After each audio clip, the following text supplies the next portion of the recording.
back to my film and TV channel. You're all staying safe and well. This is a series 2. I've had to wait a couple of years and it's that long. I had to go back and look at my original review on the first season of this one, and yeah, a bit mixed. I was a bit mixed on this one. I wasn't totally convinced by it, and some of the sort of faults I thought in season 1 as far as the cast, etc., are still there for season 2, of course, and but we'll have a chat about it. And I can tell you now, I enjoyed the first series more than I enjoyed this series. So we're going to talk about something called The Devil's Hour that is showing on Amazon Prime at the moment, classed as a drama thriller created by Tom Moran and executive produced by Stephen Moffat, of course. So yes, not always popular. Certainly some of the stuff Moffat's done in the past doesn't impress me either. So yeah, you can add science fiction-y drama thriller to that as well. This is the second series. I've done 5 episodes this time. The first series was 6 episodes. By the time the third season comes out, which there will be, I have no doubt of that. Probably might be down to 4. Who knows? But I did say the first one was a little bit overly long, season 1. So this appeared on the 18th of October on Amazon Prime. I'm recording this on the 23rd of October. 2024.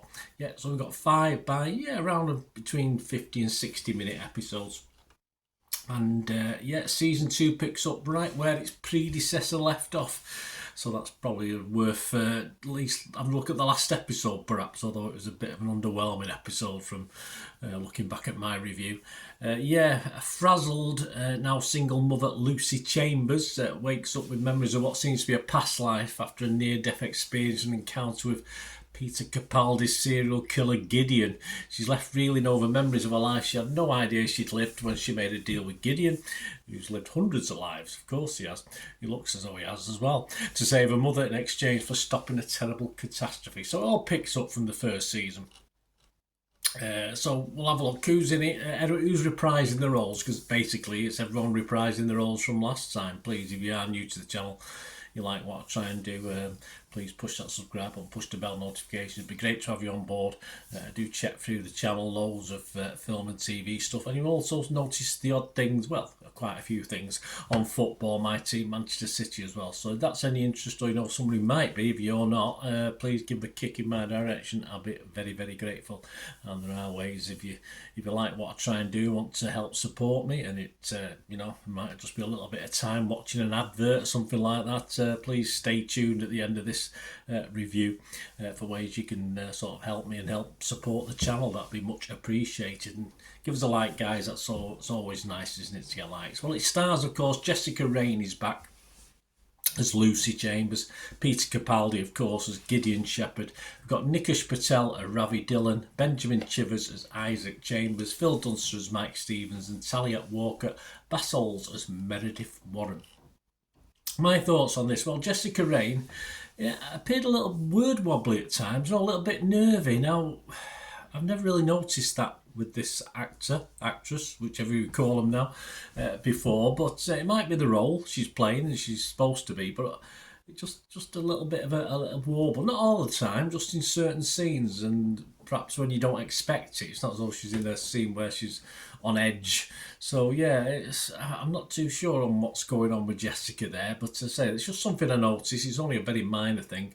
But what I did notice about this series, probably more so than the first season, was that it took all my concentration. This one, I'm a couple of years older. That might be a reason. But the characters, of course, switch from alternate realities backwards and forwards, and of course it does help. Jessica had a different hairstyle, but it took me a little while to figure that out because I was just getting all confused. Some of the others not so much. So yeah, it was just confusing for me at times rather than entertaining, because I do like this sort of alternate reality stuff. Normally it's my bag, you know. I like this sort of genre. And we'll go back to what I probably said in the first season review as well. I'm not overly keen on Capaldi. I've never have been. I don't know why. I'm sure it's just a personal thing. You might like him. I just don't particularly think he's right for this role. He just doesn't. He looks right, but he doesn't doesn't work it right. It doesn't act it right for me. Just doesn't work at all, which obviously puts a bit of a dampener on things. And sadly, away from Jessica's character, Rain's character, which I found investable, most of the characters I found a little bit uninteresting. In fairness, or just annoying. In the case of the young lad, which is, obviously the young lad has a big part to play with this, but. Yeah, I couldn't really latch onto many of the characters. And overall, when you watch it and you get to the end, it just feels quite a long-winded way of telling the story, which I understand. As I say, I've got no queries about understanding what's going on in the plot. Yes, I'm not confused in that way. I'm just confused as to the way how they drag it out and they do it. And by the end, absolutely nothing has been achieved. That's the problem. You've just watched 5 episodes, and yeah, nothing has really counted for anything in the 5 episodes. So I just felt a little bit frustrated, and I think it's that clever. It's probably too clever for its own good, in my opinion. I've seen another critic say a similar thing, but to be honest with you, most of the critics and Joe Public are liking it. I just found it incredibly hard work to sit through all this. And we sometimes get distracted, but you can't really afford to get distracted with this. But I did, because I was getting a bit bored with it. But as I said, I'm in the minority. It's been generally well received, but it's just not for me. As I say, season 1 was passable, was okay. I remember saying that, but this season 2, I just thought was, by the end of it, just a waste of 5 episodes for the conclusion, which obviously sets up for a series 3, but. Will I sit through that? Well, we'll have to see, won't we? But at this point in time, I'd probably say no. So my scores on this, I'm going to be rotten on Rotten Tomatoes. I can't be fresh on this.